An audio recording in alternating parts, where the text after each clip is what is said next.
Ce bloc de granit noir du Zimbabwe va s'arracher à prix d'or en Italie, où il sera poli, puis vendu à des architectes ou des fabricants de cuisine de luxe. 600 $ la fine tranche d'1 mètre carré. L'année dernière, le Zimbabwe a exporté 150 000 tonnes du minerai, soit 95% de sa production. Les habitants de Mutoko, une région pauvre du nord-est du pays, regardent donc partir les camions de blocs de pierre vers la capitale Harare avec un pincement au cœur. Ils ne profitent pas vraiment de la richesse minérale de leurs terres. Les gens pourraient faire quelque chose de constructif si on leur donnait des parts de société et si on leur versait des royalties sur l'exploitation.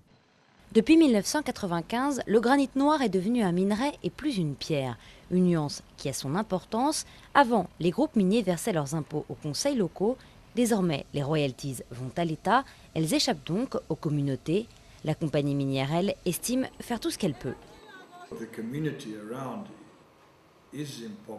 Cette communauté est pauvre. Mais je n'irai pas jusqu'à dire que c'est la plus pauvre du Zimbabwe.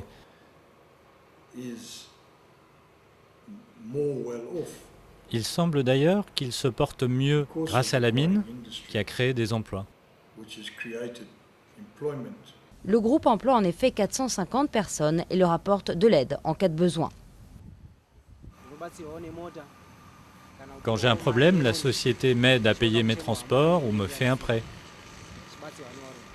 La société tente de venir en aide non seulement aux mineurs, mais aussi au reste du village. L'année dernière, elle affirme avoir dépensé 200 000 $ en œuvres sociales, une aide qui reste largement insuffisante selon les habitants.